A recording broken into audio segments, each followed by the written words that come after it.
শ্যামা হিমাগিরি তনয়া যোগিনী যোগমায়া গৌরী শ্রীরামকান্তা সুরপুর বনিতা বৈষ্ণবী বেদমাতা শ্রীচণ্ডী সিদ্ধরূপা শিবা স্বগুণী শঙ্করী সর্বমাতা সর্বদেব্যা সকল ভবভয় রামা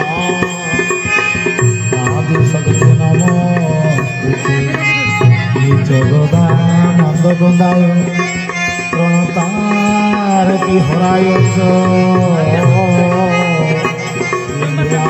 চল নিবাসায় শ্রী জগন্নাথায়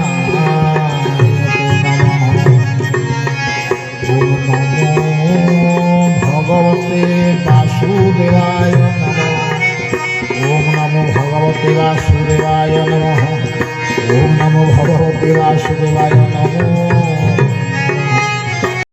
মিঠা কথা কହ ତେଣୁ ତାକୁ ଆମର ଉତ୍କଳୀୟ ବୈଷ୍ଣବ ମଧୁବାବୁ ଲେଖିଥିଲେ କଣ ଲେଖିଥିଲେ ମଧୁର ବିନୟ ବଚନ ମଧୁର ବିନୟ ବଚନ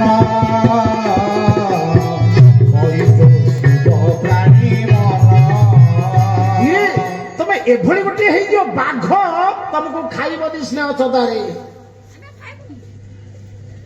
ଆଜି ଯୋଉମାନେ ପଶୁତ୍ୱ ଭାବ ଆଚ୍ଛା ଯୋଉ ସର୍କସ ଯୋଉମାନେ କରୁଛନ୍ତି ବାଘ ଆଣି ପୋଷିଛନ୍ତି ସିଂହ ଆଣି ପୋଷି କଣ କରିଛନ୍ତି ସିଏ ଆଉ ତାଙ୍କର ପଶୁତ୍ୱ ଭୁଲି ତମକୁ ସର୍କସ ଦେଖାଉଛନ୍ତି। ବାଘ ଆଁ କରୁଛି ମଣିଷ ତା ମୁଣ୍ଡକୁ ପୁରେଇ ଦଉଛି ତା ପାଟି ଭିତରେ ପୁଣି କାଢି ଆଣୁଛି କୋଉ ବଳରେ ଗୋଟେ ବଡ ମନ୍ତ୍ର ବଳରେ। ସେ ମନ୍ତ୍ରଟା କଣ ନା ଏଇ ମନ୍ତ୍ର ହଉଛି ସ୍ନେହ ଶ୍ରଦ୍ଧା ମମତା ବାତ୍ସଲ୍ୟ। ତେଣୁ ସେଥିପାଇଁ କୁହାଯାଉଛି ତୁ ଗୋଟେ ତରଳ ହେଇଯା ମଧୁରମୟ ହେଇଯା। ତେଣୁ କ୍ଷୀରି ଯେ ଖାଇବୁ ଖେଚେଡି ଖାଇବୁ। ଖେଚେଡି କଣ ନା ସବୁ ମିଶା ମିଶି ଖେଚେଡି କୁହାଯାଏ। ବୋଲେ ନବରତ୍ନ ତୁ ସମସ୍ତ ସାଙ୍ଗରେ ମିଶିବା ଆହରଣ ସମସ୍ତଙ୍କର ମିଶିବା କଥା ଶିଖ। ସବୁ ଶାସ୍ତ୍ର ଅଧ୍ୟୟନ କର ସବୁ ବିଦ୍ୟା ଅଧ୍ୟୟନ କର ବୋଇଲେ ଖେଚେଡି ସବୁ ପ୍ରକାର ମିଶିଲେ ଖେଚେଡିଟାକୁ କହନ୍ତି ଭଗବାନ ରାମ ଖେଚେଡି ଭଲ ପାଆନ୍ତି। ତାର ଅର୍ଥ କଣ ଏ ଆତ୍ମା ସବୁବେଳେ ସବୁଥିରେ ମିଶ୍ରଣଟାକୁ ଭଲ ପାଏ। ତମର ଘାଣ୍ଟ ତରକାରୀ ସିନା ତ ଭଲ ପାଅ ଘାଣ୍ଟ ତରକାରୀ ଟିକେ ସବୁ ପ୍ରକାର ମିଶିଥିବ ବା ମିକ୍ସଚର କହନ୍ତି କଣ ନା ଘାଣ୍ଟ ତରକାରୀ ଛେଚେଡା ଘାଣ୍ଟ। ତେଣୁ ଘାଣ୍ଟ ଟିକେ ସମସ୍ତେ ଭଲ ପାଆନ୍ତି। ଅର୍ଥ ଏଠି ଘାଣ୍ଟ ହଉଛି କଣ ନା ଖେଚେଡି। ତମେ ସେଇଟାକୁ ଆହରଣ ଅରୁଆ ଖାଇବୁ ନାହିଁ। ଅରୁଆ ବୋଲେ ଅଡୁଆ କଥା ଯୋଉ କଥାରେ ଘୁରେଇ ଗାରେଇ ହେଇଯିବ ଯୋଉ କଥା କହ ଛନ୍ଦମନ୍ତ୍ର କଥା ଏକୁଟା ଗୋଟେ କଥା ତାକୁ ଆହରଣ କରନା। କହିଲା ମାଂସ ଖାଇବୁ ମଛଲି ଖାଇବୁ ଆମିଷ ଖାଇବୁ ନାହିଁ। କ୍ଷୀରି ଯେ ଖାଇବୁ ଖେଚେଡି ଖାଇବୁ ଅରୁଆ ଖାଇବୁ ନାହିଁ। ବାବୁରେ ଆର ଅର୍ଥ କୋଉଠି ଅଛି? ପ୍ରତ୍ୟେକ ଜିନିଷର ଅର୍ଥ ଅଛି। ମହାପୁରୁଷ ବ୍ୟଙ୍ଗ କରି କାହିଁ ଡାକିଥିଲେ ନା ତାକୁ ଶୁଣିବାକୁ ଟିକେ ଭଲ ଲାଗିବ। ତାକୁ ସମସ୍ତେ ଜିଜ୍ଞାସା ମନ ବଳେଇବେ ଅର୍ଥ କଣ ଏ ଅର୍ଥଟା କଣ। ତେଣୁ ତମେ ବୁଝିଲେ କଣ ଦେଖ ଗୋଟେ ଅର୍ଥରେ କେମିତି ମହାପୁରୁଷ ପଦେ ଲେଖିଛନ୍ତି ବାଇ ମନ ହୋ ବସି ହଂସକୁ ବାଇ ମନ ହୋ ବସି ହଂସକୁ ହଂସ ଉଡ଼ିଗଲେ ହଂସିବ ଭେଳା। ଆମ ଭିତରେ ହଂସ ହଉଛନ୍ତି ଆତ୍ମା। ଏ ହଂସଟାକୁ ଟିକେ ଖେଳା। କେମିତି ଖେଳା ଆକୁ ମହାପୁରୁଷ ଦେଲେ କେମିତି ଖେଳା ଦେଖ ଏଇ ପଦଟା ଏଠି ମନେ ରଖ। ବାଇ ମନ ବସି ହଂସକୁ ଖେଳା ହଂସ ଉଡ଼ିଗଲେ ବୁଡ଼ିବ ଭେଳା। ସେପଟେ ମଧୁବାବୁ ଗୋଟିଏ କଥା କହିଛନ୍ତି ଯାହାକୁ ତୁ ଆମର ଏଇନା କହୁଥିଲେ କଣ କହୁଥିଲେ ସାଧୁର ଲକ୍ଷଣ ଈଶ୍ୱରେ ଭକ୍ତି କ୍ଷୀର ଦୁଧ ପାନ ଏ ସାଧୁର ସାଧୁର ସାଧୁର ଲକ୍ଷଣ ଈଶ୍ୱରେ ଭକ୍ତି ଦୁଧ ପାନ করে ମାଲୋ ଏ ଜିଜ୍ଞାସୁ ମହୋଦୟ ଦୁଧ ଜୀବନରେ କିଏ ନ ଖାଇ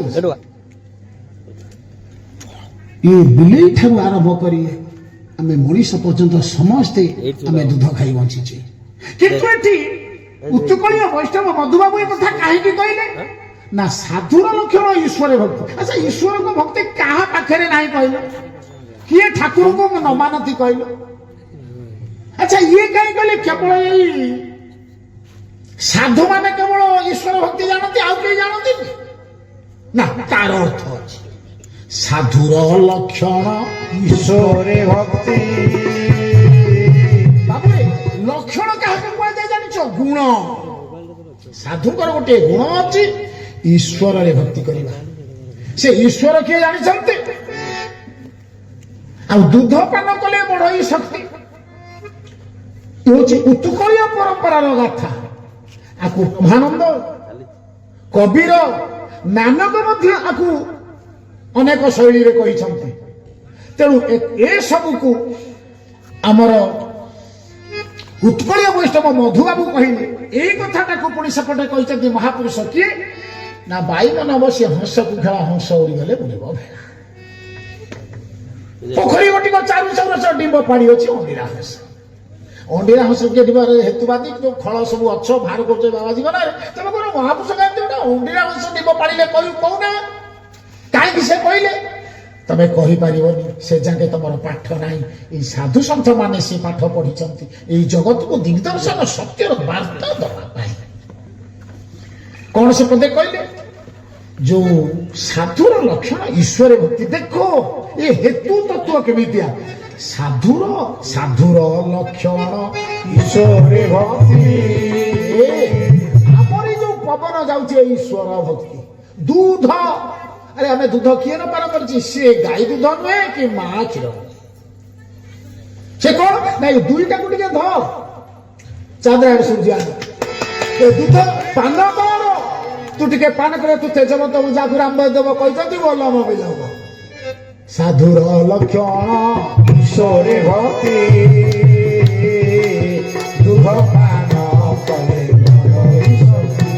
अच्छा आम तो समस्त दूध पान करछे सबुदिन बर्तमान क्षीर आसी कहीं का ताकत नाई तमे 5 दिन खंडे ए दूधटा को पान कर दुईटा को धरिक ओलम विलम टिके कर देख तेजवंत केते देखा हो किंतु गोटे सन्थ से तो हिमाचल रहा से क्षीर कौट आसो दूध आसब कौट पीब कौट कि सबुदिन से लक्षण हुए कौन ना दूध पान कले बढ़ई शक्ति तेजवंत हे दुईटा को धर समस्त से कही जीवे तुम ये डाण स्वरटा बारे पूरा बार शुणे डाण तेजवंत हम शक्ति बढ़ तेजमय देखा हम 70-80 बुढ़ा बुढ़ा तुम देखा हेनी से कहुई कौन साधुर लक्षण ईश्वर भक्ति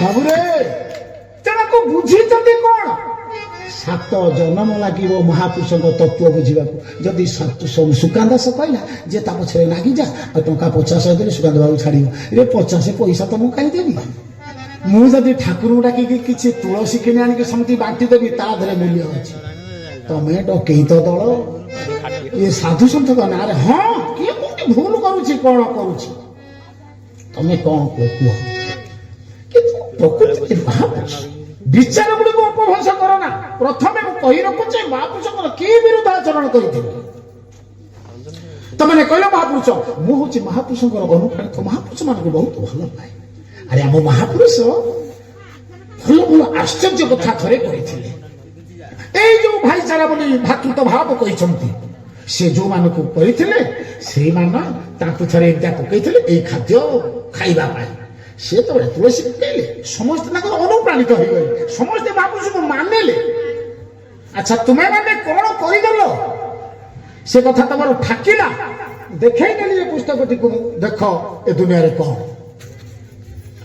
ए पुओ को तुम देखे बापा महापुरुष अरे रंजन तो तुम्हें देखे ना ना कहीं तुम कहले से तुम जवाब देल एने कौच सत कहवा क्या डरी सत कही पछे मरे मरबी ये साधु मैंने जलुंट गोटे दिआसिली काठी गोटे दिआसिली काठी जो लगेद फरकिना लगिगला तुमको देगला आलोक किंतु जलीगला ये सब जली ଜଳି ଯାଉଛନ୍ତି। ତମେ ଜଳୁଛ କାହିଁକି ସାଧୁ ସନ୍ଥ? ପ୍ରଭୁରେ ତୁମର ମଙ୍ଗଳ ହଉ, ତମ ପରିବାରର ମଙ୍ଗଳ ହଉ। ଭଲ ବାଟକୁ ଆସ ତମେ ମାନେ, ମହାପୁରୁଷଙ୍କର କଥାକୁ ତମେ ସତ୍ୟତାକୁ ପ୍ରତିପାଦନ କର। ଭୁଲ ଚିନ୍ତାଧାରକୁ ଯାଏ ନା। ତମେ ଗାଳି ଦବ, ଖରାପ କରି କହିବ। ଗୋଟେ ବାବାଜୀକି ଗାଳି ଦବ, ଖରାପ ତୋର କିଛି ହେଇଯିବ। ବାବାଜୀ ମାନଙ୍କର, ସାଧୁ ସନ୍ଥ ମାନଙ୍କର ନିନ୍ଦା ଯେତିକି, ସମ୍ମାନ ସେତିକି।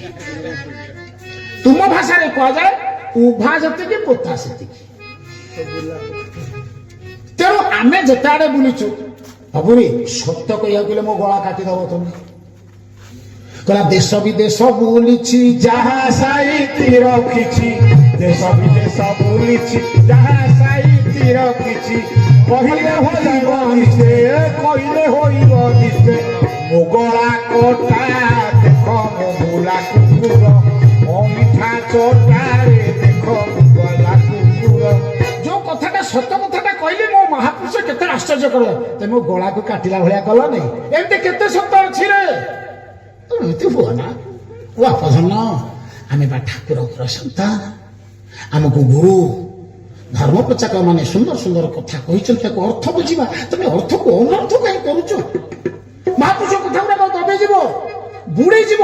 ତମେ କହିପାରିବ ଆଜି ଅନ୍ୟ ଧର୍ମ ମାନେ ବା ଅନ୍ୟ ସମ୍ପ୍ରଦାୟ ମାନେ ଉଚ୍ଚ ଉଚ୍ଚକୁ ପଳେଇ ଗଲେ, ବିଶ୍ୱରେ ପ୍ରକାଶ ପାଇଲା। ଇଏ କଥା ଗୁଡାକ କାହିଁ ପ୍ରକାଶ ପାଇଲାନି? ଲୋକମାନେ ଭୟ କଲେ। ମହାପୁରୁଷ ନିଜେ କହିଛନ୍ତି ଯେ ଯେବେ କହିବୁ ମୂର୍ଖ ପାଶ ମୋର ଅମୃତ ଦେବୁ ନିଶ। ଏଇ ଯୋଉ ଅମୃତ ଭଳିଆ ଜିନିଷ ମହାପୁରୁଷ କେଡେ ସୁନ୍ଦର କରିଦେଇଥିଲେ, ଜଗତକୁ ଏ ଶିକ୍ଷା ଦେଇ ଯାଇଥିଲେ, ସମସ୍ତେ ଆସି ଅନୁପ୍ରାଣିତ ହେଇଗଲେ। କିନ୍ତୁ ତୁମେ କଣ କଲରେ? ମହାପୁରୁଷ କଥାଟାକୁ ଇଏ କରିଦେଲ। ହଉ ତମେ ବଡ ହୁଅ, ଆମେ ଛୋଟ। ଆମେ ତମ ପାଦ ପଦ୍ମରେ ଲୟ ରଖିକିରି ବାଟରେ ଚାଲିବୁ, ତମ ପାଇଁ ସତର୍କ ହେଇ ଆମେ ଚାଲିବୁ। କେତେ କହୁଛ କୁହ?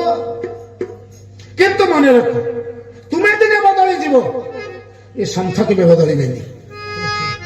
ଯୁଗେ ଯୁଗେ ଭଗବାନ ବଦଳି ଯାଆନ୍ତି, ସନ୍ଥ ବଦଳନ୍ତି ନାହିଁ। କେମିତି ନା ଦେଖ, ସତ୍ୟ ଯୁଗରେ ନାରାୟଣ ଥିଲେ, ତ୍ରେତୟା ଯୁଗକୁ ଆଉ ନାରାୟଣ ନାହାନ୍ତି, ରାମ ହେଇଗଲେ। ତ୍ରେତୟା ଯୁଗରେ ରାମ ଥିଲେ, ଦ୍ୱାପର ଯୁଗକୁ ଆଉ ରାମ ନାହାନ୍ତି, କୃଷ୍ଣ ହେଇଗଲେ। ଦ୍ୱାପର ଯୁଗରେ କୃଷ୍ଣ ଥିଲେ, କଳି ଯୁଗରେ କୃଷ୍ଣ ନାହାନ୍ତି, ଚୈତନ୍ୟ ହେଇଗଲେ। ଇଏ ଯୁଗକୁ ଯୁଗ ପରିବର୍ତ୍ତନ ହେଇଗଲେ। କିନ୍ତୁ ଏ ବାବାଜୀ ସତ୍ୟ ଯୁଗରେ ଏଇ ବାବାଜୀ ବେଶ, ଦାଢି ଜଟ, ଏଇ ମୁଣ୍ଡ, ତ୍ରେତୟାରେ ଏଇଆ, ଦ୍ୱାପରରେ ଏଇଆ, କଳିରେ ଏଇଆ। ଯୁଗକୁ ଯୁଗ ଏହି ମତେ ପରମାନନ୍ଦ ଏ ଜଗତେ। ଆରେ କହିଲେ କାଳେ ଭୁଲ ହବ କି ଠିକ ହବ, ଏଇଟା ହୁଏତ ମୋ ବିଚାର, ମତେ କ୍ଷମା ଦବ ଆଉ ସତ୍ୟ ବିଚାର କରିବ। ଏଇ ସାଧୁ ସନ୍ଥ ମାନେ ଭଗବାନଙ୍କୁ ତିଆରି କରିଥିଲେ। କେମିତି ଦେଖ, ଇଏ ପିଲାଦିନେ ନାରାୟଣ ଟିକେ ଦୁଷ୍ଟ ହେଲେ, ତାଙ୍କର ଗୋସେଇ କଣ କଲେ, ବ୍ରହ୍ମା ତାଙ୍କୁ କେମିତି ପରିବର୍ତ୍ତନ କଲେ ବିଦ୍ୟା ଦେଇକିରି, ସେଇ ବିଦ୍ୟା ଦିବ୍ୟତା ବଳରେ ସେ ଦେବତା ହେଇଗଲେ। ତ୍ରେତୟା ଯୁଗରେ ରାମଚନ୍ଦ୍ର ବଶିଷ୍ଠଙ୍କ ପାଖରେ ଯାଇକିରି ଶିକ୍ଷା ଲାଭ କଲେ। ରାମଚନ୍ଦ୍ରଙ୍କୁ ମର୍ଯ୍ୟାଦା ପୁରୁଷ ଠାକୁର ବୋଲି କହି ସମସ୍ତେ ପୂଜା କଲେ। ଦ୍ୱାପର ଯୁଗରେ କୃଷ୍ଣ ଭାରି ଦୁଷ୍ଟ ହେଲେ, ତାଙ୍କୁ ସେଇ ସନ୍ଦେପନି କଣ କଲେ, ସେଇ ଗୁରୁ ବୈଷ୍ଣବ ସାଧୁ ସନ୍ନ୍ୟାସୀ ତାକୁ ଏଭଳିଆ ତିଆରି କଲେ, ସିଏ ଦିବ୍ୟତା ହେଇଗଲେ। ଚୈତନ୍ୟ ସେ ବି ସେଇଭଳି, ତାଙ୍କୁ କେଶ ଭାରତ ସେଇ ଦିବ୍ୟତା ଦେବେ। ଅର୍ଥାତ୍ କହିବାର କଥା, ଯୁଗକୁ ଯୁଗ ଏହି ମତେ ପରମାନନ୍ଦ ଏ ଜଗତ ଯେତେବେଳେ ଆସନ୍ତି, ଏଇ ସାଧୁ ସନ୍ଥ ମାନେ ତାକୁ ଦିବ୍ୟ ଚେତନା ଦେଇ ଦେବତା କରିଦିଅନ୍ତି। କିନ୍ତୁ ଏ ସାଧୁ ଧରା ପଡନ୍ତିନି, ଇଏ ହଉଛନ୍ତି ଏଇଆ। ତେଣୁ ସେଥିପାଇଁ ସାଧୁ ମାନେ ଶାସ୍ତ୍ରରେ କୁହାଯାଇଛି, ଯୋଉ ଗୁରୁ ବ୍ରହ୍ମାକୁ ତମେ ପୂଜା କରୁଛ, ସେଇ ପରା ଆଙ୍କ ଦେହରେ ମୋହିବ ସଇ ଗୁରୁ ଦେହେ ମୋତହୁ ଗୁରୁ ହିନାରୁ ହେ। କିନ୍ତୁ ଗୁରୁଙ୍କୁ ତମେ ପୂଜା କରିବ। ପୂଜା କଣ? ଧୂପ ଦୀପ ଦେଇ। ଆଚ୍ଛା, ତୁମେ ଗୋଟେ ଜାଗାରେ ଯାଇ ପହଞ୍ଚିବ, ଆମେ କହୁଛେ ଠାକୁରକୁ ଧୂପ ଦେଲେ ଠାକୁର ଆମର ପ୍ରୀତ ହେଇଯିବେ। ଏ ଧୂପ ଦୀପରେ ସମାଜ ତମେ ବୁଝିଛ କଣ? ଆଚ୍ଛା, ତମେ ଜଣେ ଗୋଟେ ଜଣ ଘରେ ଏ ମହାରାଜ ହୁଅନ୍ତୁ କି ବାପା ତମେ ମାନେ ହୁଅ ଆସିକି ମଠରେ ପହଞ୍ଚିବ ଗୋଟା ଏତେ ମଠର ଘିଅ ବଳିତା ନଗେଇ ତମ ଆଗରେ ହଲେଇ ଶାନ୍ତି ହେଇଯିବ ସତ୍ୟ ହେଇଯିବ ଝୁଣା ଧୂଆଁ ପୋଳା ତମ ଆଗରେ ହଲେଇବି ଶାନ୍ତି ହେଇଯିବ ତାହେଲେ କଥା କରାହେଇଛି କାହିଁକି ଏ କଥା କରାହେଇଛି କାହିଁକି କହିପାରିବ ଆଚ୍ଛା ଯଦି ନ କହିପାରିବ ମନେ ରଖ ମାରୁଆଡି ମାନେ ବଡ ବଡ ମାରୁଆଡି ମାନେ ଯେତେବେଳେ ଦୋକାନ ବନ୍ଦ କରନ୍ତି ଦୋକାନ ଖୋଲନ୍ତି ଗୋଟେ କାଗଜ ପୋଡିକି ତାଙ୍କ ଲୋକ ପାଖରେ ଲଗାନ୍ତି ବୁଲାନ୍ତି ଜାଣିଛ କାହିଁକି ଦୁଷ୍କୃତ ବିନାଶ ଯିବ ତେଜବନ୍ତ ହବ ଅର୍ଥାତ୍ ଭଗବାନ ତମ ତେଜ ପ୍ରକାଶ ମୁଁ ତମକୁ ତେଜ ମହାଜ୍ୟୋତି ଦୀପଂ ଜ୍ୟୋତି ମହାଜ୍ୟୋତି ତମେ ଜ୍ୟୋତି ସଦୃଶ ଏଇ ଜ୍ୟୋତି ତୁମେ ଜ୍ୟୋତି ହେଇକି ତମେ ଦୁନିଆକୁ ଜ୍ୟୋତି ସ୍ୱରୂପ ଦିଅ ପ୍ରତ୍ୟେକ ଅର୍ଥ ଅଛି ସେଇ ଅର୍ଥ ନ ଚିହ୍ନିବାରୁ ଭାଗବତରେ କହିଛି ଏଣୁ ପ୍ରକୃତି ହୀନମତେ ଅର୍ଥ ନ ଜାଣନ୍ତି ସମସ୍ତେ ତତ୍ତ୍ୱ ଚିହ୍ନିଲେ ରୂପେ ଭ୍ରାନ୍ତି ଭବସାଗରୁ ତରି ଯାନ୍ତି ତରି ଯିବାଟା କଣ ସମସ୍ତେ କଣ ତରୁନାହାନ୍ତି ଘାଣ୍ଟି ଚକଟି ହବା ଦ୍ୱନ୍ଦ୍ୱ ହବା କଳହ କରିବା ସେଇ ଲୋକ ନର୍କରେ ପଡନ୍ତି ନର୍କ କାକୁ ନା ଏଇ ଘାଣ୍ଟି ଚକଟି ହବା ସମସ୍ତେ ତାଙ୍କର ଦ୍ରୋହୀ ହବା ଆନନ୍ଦ ସୁଖ ସତରେ ସମସ୍ତଙ୍କ ଖେଚେଡି ଖାଇଲା ସମସ୍ତଙ୍କ ମିଶିର ଆନନ୍ଦ ଏଇଟା ହଉଛି ସୁଖ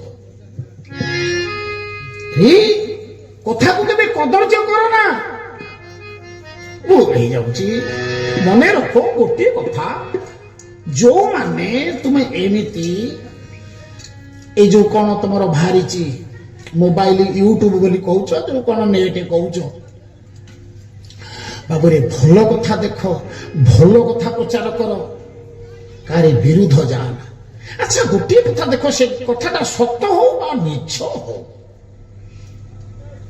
ପୁରାଣର କଥାଟି ଭଗବାନଙ୍କର ପୁଅ ଶାମ୍ବ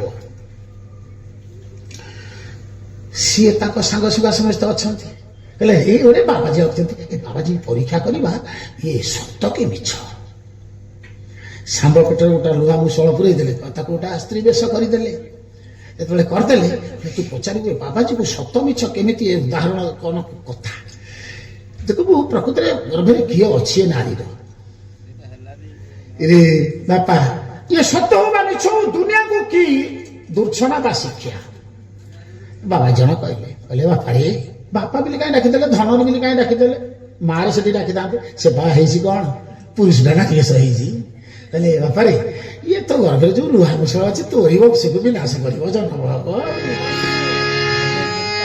ଗଲା ଶେଷକୁ ଯଦୁବଂଶ ବିନାଶ ହେଲେ କୃଷ୍ଣ ଭଗବାନ ଶୋଇଥିଲେ ସେ ଯୋଉ ପାଟ୍ୟା ପକଟି ତାଙ୍କରି ଗୋଡରେ ରହିଲେ ଯୋଉ ଲୁହା ମୁଷଳ ଜନ୍ମ ହେଇଥିଲା ଭାଗବତର କଥା ପୁରାଣର କଥା ଆଚ୍ଛା କଥା କାହିଁକି ଭଗବାନ ନିଜେ ସେ ଶରାବିତ ହେଲେ କେତେ ଦୂର ସତ ହଉ ବା ମିଛ ହଉ କିନ୍ତୁ ପୁରାଣ ଏ ପୁରାଣକୁ ହେଜିବା ପାଇଁ କହିଲେ ବାବୁରେ କୌଣସି ବୈଷ୍ଣବ କୌଣସି ବ୍ରାହ୍ମଣ ଗୁରୁ ଗୁରୁଜନ ମାନଙ୍କୁ ଅପନିନ୍ଦା କରିବା ତାଙ୍କୁ ପରୀକ୍ଷା ସୂତ୍ରରେ ଗାଳି ଦବା ଅପମାନିତ କରିବା ତୁମର ବଂଶ ବିନାଶ ହବ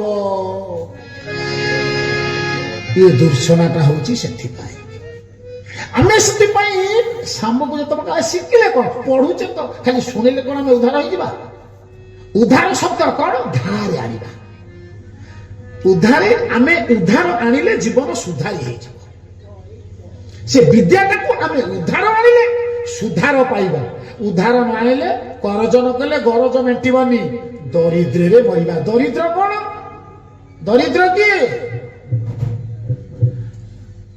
ଜି କୌଣସି ପଦଟା ଯିଏ ଦରିଦ୍ର ଅଟ ଏଠି ସେଇ ଭାଗବତର କଥା ମୋ ପାଦେ ଯାର ମନ ନାହିଁ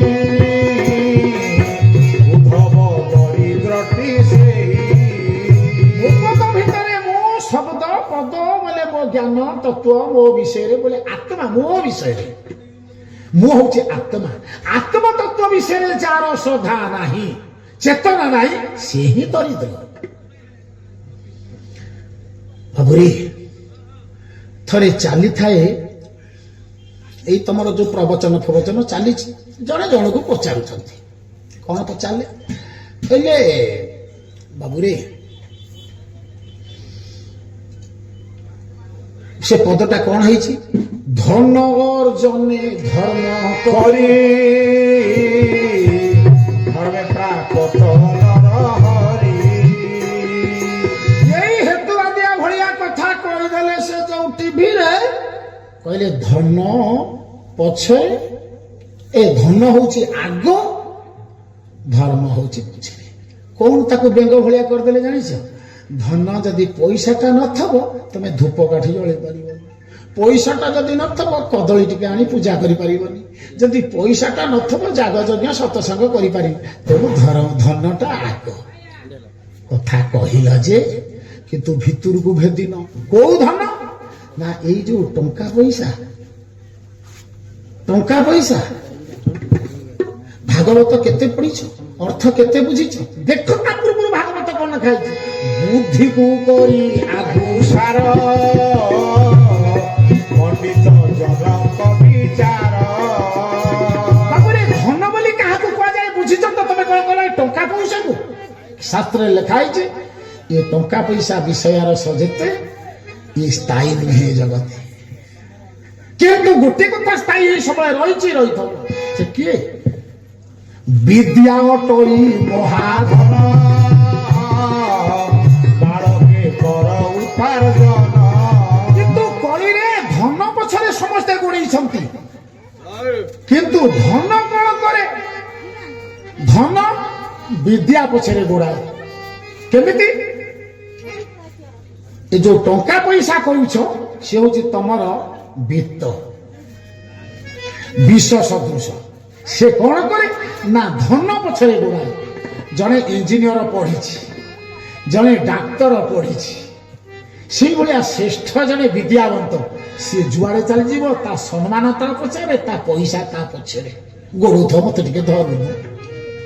କିନ୍ତୁ ବର୍ତ୍ତମାନ ତୁମେ ଯୋଉ ବିତ୍ତ ପଛରେ ଗୋଡେଇଛ ତମକୁ ହିତ ହବ କି ଅହିତ ହବ ବିଚାର କର। ଆରେ ସେ ଟିଭିରେ ଚାଲିଥାଏ, ସମସ୍ତେ ମାନିଗଲେ କଣ? ଟଙ୍କା ପଇସା ହଉଛି ଶ୍ରେଷ୍ଠ। ଟଙ୍କା ପଇସା ଥିଲେ ଏସବୁ ଭକ୍ତି କରିହବ। ଭକ୍ତିରେ ଟଙ୍କା ପଇସା ଲୋଡା ନାହିଁ। ପୁରା କାଳରେ ଟଙ୍କା ପଇସା ନଥିଲା, କେବଳ ବୁଦ୍ଧି ଥିଲା।